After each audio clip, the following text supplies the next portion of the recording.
ప్రస్తుతం అదే pharma city ఏదైతే ఉందో ఫార్మా కంపెనీలకు ల్యాండ్ను ఇస్తున్నటువంటి అనేక మంది కలెక్టర్ ఆఫీస్కి రావడం జరిగింది. వాళ్ళతో మాట్లాడే ప్రయత్నం చేద్దాం. అన్న నమస్తే. నమస్తే. చెప్పండి, అసలు ఏం జరిగింది నిన్న? మీ ల్యాండ్ ఎంత పోతుందన్న? ముందుగా నాది వచ్చేసి పోలేపల్లి గ్రామం. ఏదైతే ఫార్మా విలేజ్ ఏర్పాటు జరుగుతుందో ఆ గ్రామంలో నాకు కూడా 67 సర్వే నెంబర్లో సుమారుగా 4 ఎకరాల భూమి ఉంది. ఓకే. నేను అనేది ఏంటంటే కొడంగల్ నియోజకవర్గంలో ఉన్నటువంటి వాతావరణాన్ని అసలు అన్నదమ్ములుగా కలిసి ఉంటున్నటువంటి మా మధ్యలో కుట్రలు చేసి కేసీఆర్, కేటీఆర్, నరేందర్ రెడ్డి అనే వ్యక్తులు, కొంతమంది వ్యక్తులు వాళ్ళ రాజకీయ స్వార్థం కోసం సర్పంచులుగా, ఎంపీటీసీలుగా, జడ్పీటీసీలుగా గెలవాలి అనే దురుద్దేశంతో నరేందర్ రెడ్డి గారు రాష్ట్రంలో కేసీఆర్కు, కేటీఆర్కు తొత్తుగా పావుగా మారి కొడంగల్ నియోజకవర్గంలో అల్లర్లు సృష్టించడం వల్ల తెలంగాణ రాష్ట్రంలో కాంగ్రెస్ ప్రభుత్వం ఫెయిల్ అయింది. రేవంత్ రెడ్డి గారి సొంత నియోజకవర్గంలోనే రైతులు తిరుగుబాటు చేస్తున్నారనే వాతావరణాన్ని రాష్ట్రంలో క్రియేట్ చేయాలనే ఉద్దేశంతో చేస్తున్నటువంటి దురుద్దేశపూర్వకమైనటువంటి దాడులు ఇది. నేను చెప్పే ఉద్దేశం ఏంటంటే, ఎవరు ముఖ్యమంత్రి ఉన్నా తెలంగాణ రాష్ట్రాన్ని పాలించాల్సింది. కేసీఆర్ గారు ముఖ్యమంత్రి ఉన్న తెలంగాణ రాష్ట్రాన్ని పాలించారు. రేవంత్ రెడ్డి గారు ముఖ్యమంత్రి ఉన్న తెలంగాణ రాష్ట్రాన్ని పాలించాల్సింది. తెలంగాణ రాష్ట్రం తీసుకుంటున్నటువంటి నిర్ణయాన్ని అధికారులు ఇంప్లిమెంట్ చేస్తారు. టీజీఐఐసి వాళ్ళు ఈరోజు భూసేకరణ చేస్తున్నారు. భూసేకరణలో భాగంగా జిల్లా కలెక్టర్ గారు, యంత్రాంగం గారు మా గ్రామానికి, లగచల్ర గ్రామానికి రావడం జరిగింది.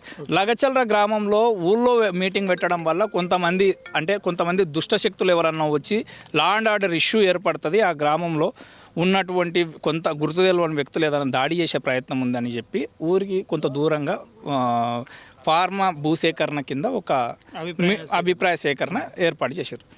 అక్కడికి సురేష్ అనే వ్యక్తి నరేందర్ రెడ్డి గారితోని గత 10 రోజుల కింద శాసం రామకృష్ణ నారాయణపేట జిల్లా గ్రంథాలయ చైర్మన్కి సంబంధించిన గారి ఇంట్లో కొంతమంది ముఖ్యులను, టీఆర్ఎస్ నాయకులను, 3 గ్రామాలకు సంబంధించినటువంటి వ్యక్తులను తీసుకొని వెళ్ళి నరేందర్ రెడ్డి గారు ఒక మీటింగ్ పెట్టుకున్నాడు.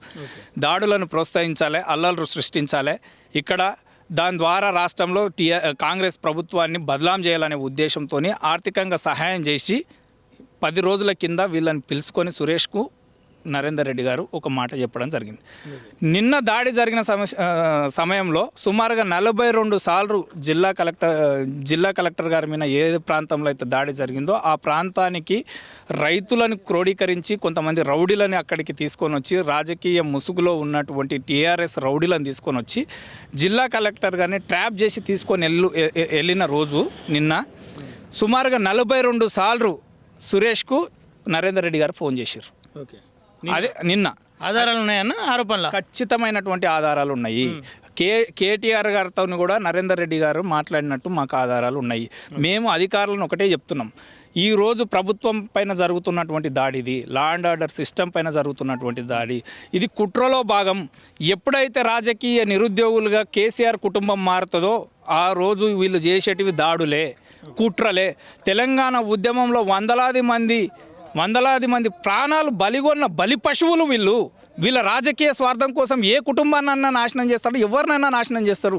ఈ రోజుకి కూడా వందలాది మంది ఉద్యమకారులు కోట్ల చుట్టూ తిరుగుతున్నారు. 10 సంవత్సరాలలో ఉద్యమకారులు మీద ఉన్నటువంటి కేసులు కూడా మాఫీ చేయనటువంటి దుర్మార్గులు వీళ్ళు. ఈరోజు రాజకీయ నిరుద్యోగులుగా మారినరనే ఒకే ఉద్దేశంతో ఈరోజు రాష్ట్రంలో అల్లర్లు సృష్టించాలి, అందుకు ముఖ్యమంత్రి గారి నియోజకవర్గమే వేదిక కావాలనే ఉద్దేశంతో కేసీఆర్, కేటీఆర్ ఆడుతున్నటువంటి డ్రామా ఇది డ్రామా అని చెప్పేసి మీరంటా ఉన్నారు. రైతులే ఆడ మద్దతుగా లేరు, ఆ భూసేకరణకు వాళ్ళు వ్యతిరేకం అని చెప్పేసి చెప్తా ఉన్నారు. మీరేమంటారు? నేను ఒక మాట ఏం చెప్తాను అంటే, ముచ్చల్ర దగ్గర సుమారుగా 14,000 ఎకరాల భూమిని కేసీఆర్ ప్రభుత్వం సేకరించింది. మల్లన్న సాగర్లో 7 గ్రామాలను రాత్రికి అర్ధరాత్రి నీళ్లు వదిలేసి ఆ గ్రామాలను ఖాళీ చేసి అక్కడ ఉన్నటువంటి భూములు సేకరించింది. కొండపోచమ్మ, ఈ విధంగా ప్రభుత్వం ఎప్పుడు ఏ నిర్ణయం తీసుకున్నా పాలమూరు రంగారెడ్డి ప్రాజెక్టులో కూడా ఈ వందలాది ఎకరాల భూములు సేకరించారు మా మహబూబ్నగర్ జిల్లాలో. కానీ అక్కడ రైతుల యొక్క సమ్మతితోనే భూసేకరణ జరిగిందా? అక్కడ ఉన్నటువంటి రైతులు వ్యతిరేకించలేదా? అక్కడ ఉన్నటువంటి రైతులు ధర్నాలు చేయలేదు? ఆ ధర్నాలలో కేసీఆర్ని, కేటీఆర్ని చెప్పుతోని కొట్టేడుతుండేనా అంటున్నాం మేము. చెప్పుతోని కొట్టేడుతుండేనా? ఇదా నువ్వు ప్రోత్సహించేది? జిల్లా యంత్రాంగాన్ని, జిల్లా కలెక్టర్ని, అధికారులను వీళ్ళ మీద దాడులు చేపిస్తావా నువ్వు? అంటే ఎలాంటి వాతావరణాన్ని క్రియేట్ చేస్తున్నావు అని చెప్తున్నాం. అంటే నీవు భూసేకరణ చేసేటప్పుడేమో పోలీసులను, మీడియాను, నాలాంటి వాళ్ళపైన కూడా 14 కేసులు పెట్టి జైల్లో పెట్టి మమ్మల్ని చిత్రహింసలు పెట్టి ప్రశ్నించిన ప్రతి ఒక్కరిపైన కక్ష సాధింపు ధోరణితోని ధర్నా చెవుకుని ఎత్తేసిన దద్దమ్మలు వీళ్ళు భయంతో బతుకుతారు ప్రతిరోజు. తెలంగాణ రాష్ట్రంలో వీళ్ళని ఎవడు ప్రశ్నించొద్దు, ప్రశ్నిస్తే వాళ్ళకు అహంకారం అడ్డొస్తుంది. ఓకేనా, సురేష్ అన్నట్టయినా కలెక్టర్నే ట్రాప్ చేసిండని చెప్పి చెప్తా ఉన్నారు. దానికి ఆధారాలు కూడా నేను చెప్తున్నా. కలెక్టర్ ఓకే, సురేష్కు బీఆర్ఎస్కు సంబంధం ఏంది ఇక్కడ? పార్టీకి ఆయన ఎందుకు ముడి పెడతావు? వాడు బీఆర్ఎస్ కార్యకర్త. నరేందర్ రెడ్డితో దిగిన ఫోటోలు ఉన్నాయి, కేసీఆర్తో దిగిన ఫోటోలు ఉన్నాయి, కొన్ని ధర్నాలలో పాల్గొన్న టీఆర్ఎస్ కండువలు వేసుకున్న ఫోటోలు ఉన్నాయి. వాడు టీఆర్ఎస్ కార్యకర్త. వాడు సొంత చిన్నాన్న బిడ్డను రేప్ చేసి ఊరు వదిలేసి 10 సంవత్సరాలు పారిపోయి ఈరోజు వచ్చి నేను సర్పంచ్ ఎంపీటీసీ అవుతాడని చెప్తే సిగ్గు లేకుండా ఈ సిగ్గు తప్పినోనికి తెలియదా నరేందర్ రెడ్డికి? నువ్వు ఒక అమ్మాయిని, చిన్న అమ్మాయిని రేప్ చేసినోని నీ పక్కన పెట్టుకొని వానితో 42 సార్లు ఒక అత్యాచార కేసులో నిందితుడిగా ఉన్నటువంటి సురేష్ అనే వ్యక్తితోని నువ్వు 42 సార్లు మాట్లాడడానికి కారణం ఏదో నువ్వు సమాధానం చెప్పు. నువ్వు చేసింది ఏంది కొడంగల్ నియోజకవర్గానికి 5 సంవత్సరాలు? ఇసుక మాఫియా, శాండు, రియల్ ఎస్టేట్ వ్యాపారం, పోలీసులతో మామూలు వసూలు చేయడం, ఇక్కడ ఉన్నటువంటి మిల్లర్లను, రైతులను మోసం చేసి దళారులను పెట్టుకొని ఇక్కడ ఉన్నటువంటి మంది సంసారాలు ముంచిన దొంగ నరేందర్ రెడ్డి. ఈ ఫార్మా కంపెనీలు ఏవైతే ఉన్నాయో వీటిని అనేక రాష్ట్రాలు వ్యతిరేకించినాయి కాబట్టి దీన్ని తెలంగాణకు తీసుకొస్తా ఉన్నారు, కమిషన్ల కోసమే వీటిని తీసుకొస్తా ఉన్నారు అని చెప్పి చెప్తా ఉన్నాడు రేవంత్ రెడ్డి. నిజంగా వేరే రాష్ట్రాలు వ్యతిరేకించినప్పుడు ఇక్కడికి అంత అత్యుత్సాహంతో తీసుకురావాల్సిన అవసరం ఏముందంటా ఉన్నారు దానిపైన? నేను ఒక మాట చెప్తా. టీఆర్ఎస్ ప్రభుత్వం ఉన్నప్పుడు ముచ్చళ్ళ దగ్గర సుమారుగా 14,000 ఎకరాలతోని ఏసియాలోనే అతిపెద్ద ఫార్మాసిటీని ఏర్పాటు చేస్తున్నామని తాటికాయంత అక్షరాలతో బిల్డప్ కొట్టుకున్న సన్నాసి ఇవ్వడని చెప్తున్నా. ఇదే కేసీఆర్ ప్రభుత్వం కదా. అంటే హైదరాబాద్కు సమీపంలో కూతపెట్టు దూరంలో ముచ్చళ్ళ దగ్గర 14,000 ఎకరాలలో ఏసియాలోనే బిగ్గెస్ట్ ఫార్మాసిటీని ఏర్పాటు చేస్తా అని చెప్పి ప్రకటించిందే మీరు, భూసేకరణ చేసిందే మీరు, దానికి సంబంధించిన జీవోలను ఇష్యూ చేసిందే మీరు. 14,000 ఎకరాలు రైతుల నుంచి ఒక్కొక్క ఎకరం సుమారుగా 10 కోట్ల విలువ గల భూమిని అప్పనంగా దుసుకున్న దొంగలు మీరు. మరి ఆ రోజు హైదరాబాద్ నగరాన్ని 1 కోటి మంది, సుమారుగా 1,50,00,000 మంది నివసించే హైదరాబాద్ని నాశనం చేయడానికి తెచ్చిరన్నా? నేను చెప్తున్నా. నువ్వు అంటున్నావు కదా హైదరాబాద్లో ఫార్మాసిటీని ఏర్పాటు చేస్తామని ప్రకటించింది ఎవడు?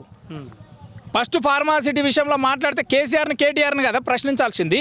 ఫార్మాసిటీ రాష్ట్రానికి తెచ్చింది. ఒకటే దగ్గర ఇన్ని ఫార్మాలు వాడడం వల్ల, ఇంత 14,000 ఎకరాల ఫార్మాసిటీని ఏర్పాటు చేయడం వల్ల నిజంగానే కొంత bulk pharma, R&D unit, manufacturing unit, ఈ విధంగా మ్యానుఫ్యాక్చరింగ్ యూనిట్, అన్ని యూనిట్లను ఒకే దగ్గర పెట్టడం వల్ల పొల్యూషన్ జరుగుతుంది అనేది తెలుసు కాబట్టి స్ప్లిట్ చేసిర్రు.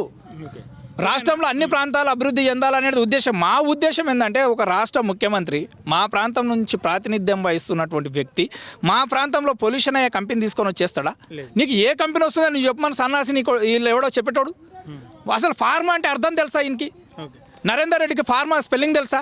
ఫార్మాలు ఎన్ని రకాలు ఉన్నదో తెలుసా? ఏ ఫార్మాలో ఏం జరుగుతుందో తెలుసా? ఒక ప్రెస్ మీట్ పెట్టి చెప్పమని చెప్తా. ఈ రోజు నుంచి రేపటి వరకు ప్రిపేర్ అయ్యి ఫార్మాలు ఉన్న రకాలు, ఫార్మా ఎన్ని రకాలు, ఆ ఫార్మా ద్వారా జరిగేది ఏంది, మ్యానుఫ్యాక్చరింగ్ యూనిట్లో ఏం జరుగుతుంది, R&D యూనిట్లో ఏం జరుగుతుంది, వ్యాక్సినేషన్ యూనిట్లో ఏం జరుగుతుంది, బల్క్ ఫార్మాలో ఏం జరుగుతుందో ఒక్కసారి ఒక ప్రెస్ మీట్ పెట్టి చెప్పమని సన్నాసిని. ఓకేనా, దాదాపు 55 మంది రైతులను అరెస్ట్ చేసిరని చెప్పి చెప్తా ఉన్నారు.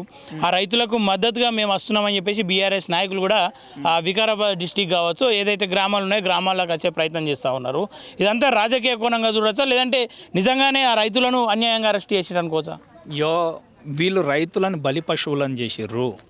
రైతులను అరెస్ట్ చేయడం అనేది నిజంగానే మాకు కూడా బాధ కలిగించే విషయము. కానీ వీళ్ళ రాజకీయ కుట్ర కోణంలో వీళ్ళు భాగస్వామ్యం అయినరు తప్పిస్తే, వీళ్ళు పాత్రదారులు తప్పిస్తే కుట్రదారులు మాత్రం కారు మా రైతులు. కుట్రదారులు కేటీఆర్, నరేందర్ రెడ్డి.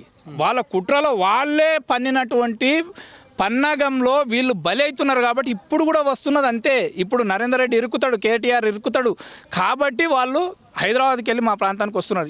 ఏం ఉద్ధరించడానికి వస్తున్నారు? ఇదే సన్నాసులు కదా ఫార్మాని తెచ్చి చెప్పుతో కొట్టాలి ఎవడన్నా మా కొడంగల్ నియోజకవర్గానికి వస్తే. నరేందర్ రెడ్డి, నువ్వు 3 గ్రామాల రైతులను రెచ్చగొడుతున్నావు కదా, కొడంగల్ నియోజకవర్గ అభివృద్ధికి, డెవలప్మెంట్కు నువ్వు అడ్డుగా వస్తున్నావు కదా. నువ్వు కొడంగల్ నియోజకవర్గంలో ఏ గ్రామంలో తిరగొద్దు, ఒక 3 గ్రామంలోనే తిరగాలి నువ్వు. ఓకేనా, అటు దాదాపు 144 సెక్షన్ వేసిరు కొన్ని గ్రామాల్లో. ఇది ఎట్లా చూసుకోవచ్చు మీ ప్రాంతంలో 144 సెక్షన్ అది రేవంత్ రెడ్డి ఇలాకాలో ఉండడం ఎట్లా చూసుకోవచ్చు ఇదంతా? నేను ఒక్కటి ఏం చెప్తున్నా అంటే ఎవరు ముఖ్యమంత్రి అయినా తెలంగాణ రాష్ట్రాన్నే పాలించాల్సింది. ఎవరు కూడా ఈ రాజ్యాంగం ప్రత్యుత్పత్తి కలిగినటువంటి సంస్థలు చట్టాన్ని కాపాడాల్సిన బాధ్యత పోలీస్ యంత్రాంగానికి ఉంది. చట్టాన్ని మేము అధికారంలో ఉన్న రేవంత్ రెడ్డి కూడా ఎలాంటి నిర్ణయం తీసుకొని లా అండ్ ఆర్డర్ విషయంలో ఇబ్బంది కలిగించే విధంగా ఉంటే ముఖ్యమంత్రిని కూడా అరెస్ట్ చేస్తారండి. అందుట్లో ఎవరేం అతిథులు కాదు, అది రాజ్యాంగ చట్టబద్ధత కలిగినటువంటి ఒక సంస్థ. దానికి మనము మానిటరింగ్ చేసే వ్యక్తులం మాత్రమే. ముఖ్యమంత్రి గారు కూడా లా అండ్ ఆర్డర్కు వ్యతిరేకంగా ఏ నిర్ణయం తీసుకున్నా వాళ్ళకు శాంతి భద్రతలకు అఘాయిత్యం కలుగుతుందన్నప్పుడు ముఖ్యమంత్రి గారిని కూడా అదుపులోనికి తీసుకుంటారు వాళ్ళు. చట్టానికి చట్ట విరుద్ధమైనటువంటి పనులు చేసే చట్ట వ్యతిరేక శక్తులనంతా వాళ్ళు మానిటరింగ్ చేసే సిస్టమ్ వాళ్ళ దగ్గర ఉంటుంది. వాళ్ళని మనం ప్రశ్నించడానికి లేదు కదా. ఇక్కడ మేము మా అన్నదమ్ములుగా కలిసి ఉన్నటువంటి మాకే గొడవలు పెట్టి మాకే కొట్లాటలు పెట్టి ఈరోజు మేమే తన్నుకొని సచ్చే పరిస్థితికి తీసుకొని వచ్చారు. ఇప్పుడు మేము ఎవరి మీద ఫైట్ చేయలే. నరేందర్ రెడ్డిని పట్టుకొని తన్నాలనా, కేటీఆర్ని పట్టుకొని తన్నాలనా? మేము ఎవరిని కొట్టాలి? ఈడు ఉన్నటువంటి టీఆర్ఎస్ వాళ్ళు మేము కొట్లాడుకుంటే అన్నదమ్ములో మేము కొట్లాడుకోవాలి. మా గ్రామంలో వాడు రెచ్చగొట్టేటోడు ఆనే ఉన్నాడు, రాజకీయ నిరుద్యోగి ఆనే ఉన్నాడు. వాళ్ళ రాజకీయ స్వార్థం కోసం మాకు గొడవలు పెడుతున్నారు. ఓకేనా? భూములు ఇవ్వడానికి కావచ్చు, భూమి సేకరణ విషయంలో అభిప్రాయం తెలుసుకోవడానికి నిన్న కలెక్టర్ రావడం జరిగింది. భూములు ఇవ్వడానికి నిజంగా రైతులు సిద్ధంగా ఉన్నారా అన్న? నేను ఒకటి చెప్తున్నా, భూములు ఇవ్వడం అనేది ఇవ్వకపోవడం అనేది రైతుల యొక్క అభిప్రాయం. రైతులు వాళ్ళు స్వతహాగా వాళ్లకు ఈరోజు రాజ్యాంగం మనకు కల్పించినటువంటి హక్కు. నిరసన తెలియజేయాలి, న్యాయ పోరాటం కోర్టులలో చేయాలి. అంతే. రైతులు భూమి ఇవ్వడానికి అనుకూలమా కాదా అనేది నేను ఒక్కడిని చెప్పే నిర్ణయం కాదు. అది వాళ్ళ వ్యక్తిగత అభిప్రాయం. వాళ్ళకు ఆ భూమి మీద ప్రేమ ఉంది, ఇన్ని రోజులు కాస్త చేసుకొని బతికిర్రు.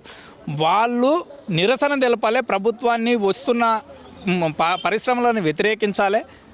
అదేవిధంగా న్యాయ పోరాటం కోసం కోర్టులలో న్యాయ పోరాటం చేయాలి. అంతేగాని దాడులు చేయాలన్నా? రైతులను రౌడీలుగా చిత్రీకరిస్తారా మీరు? కేటీఆర్ ఏమనుకుంటున్నారు ఇక్కడ ఉన్నటువంటి రైతులను? అంటే వీళ్ళకు పదవులు ఊడిపోయి రాజకీయ నిరుద్యోగులు అయితే ఇక్కడ ఉంటే రైతులను రెచ్చగొట్టి రాష్ట్రంలో ఇలాంటి వాతావరణాన్ని క్రియేట్ చేయాలి. ఆ రోజు మీరు జరిగినటువంటి కుట్ర కోణంలో తెలంగాణ రాష్ట్రం బందీ అయింది కాబట్టి మిమ్మల్ని ఎవడు ప్రశ్నించలే. ఈరోజు మీ అయ్యా కొడుకుల కానించలే భరతం పడతారు తెలంగాణ రాష్ట్ర ప్రజలు. ఇప్పటికైనా బుద్ధి తెచ్చుకో, మీ దురహంకారాన్ని తగ్గించుకోండి. ఇది మంచి వాతావరణం కాదు. రాష్ట్రంలో అప్రజాస్వామికంగా ఇక్కడ ఉన్నటువంటి వాళ్ళని రెచ్చగొడుతూ ఇక్కడ ఉన్నటువంటి ప్రజలను, రైతులను వాడుకొని రాజకీయాలు చేయాలనుకుంటే ఎవరు సహించరు. ఇది రాష్ట్రానికి మంచి వాతావరణం కాదు. ఓకేనా? దాదాపు నీది 4 ఎకరాలు పోతుంది అంటున్నావు. నువ్వెట్లా అనుకుంటా ఉన్నావు? పోవాలనుకుంటా సరే, సహకరిస్తా ఉన్నావా లేదంటే నువ్వేమన్నా ఫైట్ చేయబోతున్నావు? అన్న, నేను ఒకటి చెప్తున్నా. ముచ్చళ్ళ దగ్గర 14,000 ఎకరాల భూమిని, 1 ఎకరం 10 కోట్ల విలువ చేసే భూమిని టీఆర్ఎస్ ప్రభుత్వం సేకరించింది. అక్కడ ఉన్నటువంటి రైతులు సహకరించారా అన్న? అక్కడ ఉన్నటువంటి రైతులు దీన్ని యాక్సెప్ట్ చేసిర్రా? ఫార్మసిటీని యాక్సెప్ట్ చేసిర్రా? సుమారుగా 2 సంవత్సరాలు అక్కడ ఉద్యమం చేసిర్రు. 2 సంవత్సరాలు ఉద్యమం చేస్తే కూడా గవర్నమెంట్ తీసుకున్నదా లేదన్నా? ఒక చదువుకున్న వాడిగా చెప్పు నువ్వు.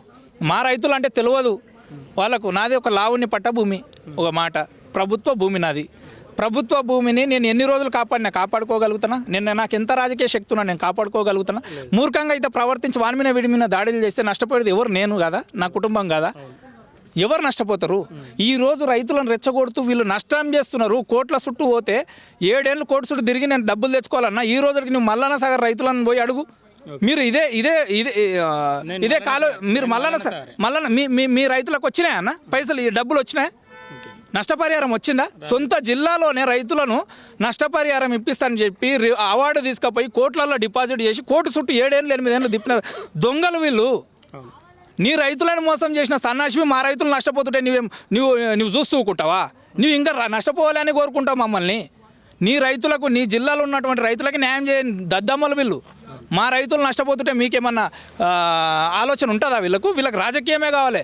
ఎవడన్నా నష్టపోయేది మా అవార్డు తీసుకుపోయి కోర్టులలో డిపాజిట్ చేసిన తర్వాత కోర్టులలో ఈరోజు సమ్మతి అవార్డు కాకుండా మేము కోర్టుకెళ్ళి మేము నష్టపరిహారం తెచ్చుకోవాలనుకుంటే నేను మా తాతకి ఎట్లొచ్చింది భూమిని ప్రూవ్ చేసుకున్నాలే, మా తండ్రికి ఎట్లొచ్చింది భూమిని ప్రూవ్ చేసుకున్నాలే, నాకు ఎట్లొచ్చింది భూమిని ప్రూవ్ చేసుకున్నాలే. ఇవన్నీ నీకు నిజంగానే సీలింగ్ కింద వచ్చిందా, అసైన్మెంట్ కింద వచ్చిందా, ఎట్లొచ్చింది అనేది నేను అన్నీ ప్రూవ్ చేసుకొని తీసుకొని వచ్చేటికల్లా ఆ అడ్వకేట్కి ఈ అడ్వకేట్కి పెడితే నాకు మిగిలేదు బొచ్చే. ఆ? సరే అట్లా అని చెప్పేసి ప్రభుత్వం అన్యాయంగా లాక్కున్నా కానీ రైతులు ఊకోరు కదా. ఇప్పుడు నేను అన్యాయంగా లాక్కుంటుందా లాక్కున్నదా అనేది ప్రభుత్వం చెప్పాలి, అధికారులు చెప్పాలన్నా. ఒక చదువుకున్న వ్యక్తిగా నేను ఆలోచించే విధానాన్ని నన్ను అడిగినావు కాబట్టి, నా భూమి పోతుంటే నన్ను అడిగినావు కాబట్టి నేను చెప్తున్నా. నాకు నాకు నచ్చకపోతే నేను కూడా ప్రభుత్వం పైన నిరసన తెలుపుతా, నిరసన తెలుపుతా, ప్రభుత్వం పైన ఫైట్ చేస్తా. నాకు చట్టం ఉంది, చట్టంలో కోర్టులో ఫైట్ చేస్తా. అవసరమైతే ఆ విధంగా న్యాయపరమైన పోరాటం చేయాలి. కానీ మందిని రెచ్చగొట్టి నాయకులపైన, టీఆర్ఎస్ వాళ్ళపైన, కాంగ్రెస్ వాళ్ళపైన దాడులు చేసుకుంటే పారమాగుతుందా? నువ్వు ఇప్పుడు మేము కాంగ్రెస్ పార్టీలు ఉన్నంత మాత్రాన మేము బాధ్యులమా దానికి? ప్రభుత్వం తీసుకున్న నిర్ణయం. ఈరోజు రేవంత్ రెడ్డి గారు నిర్ణయం తీసుకున్నారు, రేపు కేసీఆర్ వస్తే ఇంప్లిమెంట్ చేయడు దాన్ని. ఓకేనా, ఫైనల్గా నిన్న జరిగిన దాడిలో రాజకీయ కుట్ర ఉంది అనుకుంటారా, లేదంటే నిజంగా రైతులే చేసిరా? ఫైనల్గా 100% రాజకీయ కుట్ర కోణమే. దీనికి ప్రధాన సూత్రధారులు, పాత్రధారులు మొత్తం కేసీఆర్, కేటీఆర్, నరేందర్ రెడ్డి.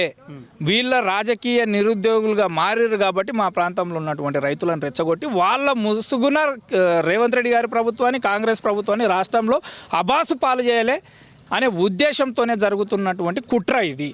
ఖచ్చితంగా దీనికి సంబంధించినటువంటి అంశం పైన ఉన్నత అధికారులు అందరూ ఖచ్చితంగా దీన్ని ఎంక్వైరీ చేసి సంబంధిత శక్తులపైన అందరిపైన చట్టరీత్యా చర్యలు తీసుకోవాలని కోరుతున్నాం. ముఖ్యంగా నరేందర్ రెడ్డి, కేటీఆర్ పైన ఖచ్చితమైనటువంటి ఆధారాలతో వాళ్ళని ఎంక్వైరీ చేసి వీళ్ళని కూడా ఈ కుట్రలో భాగస్వాములుగా చేయాలని అధికారులను కోరుతున్నాం. ఓకేనా, థ్యాంక్ యూ. ఓకే.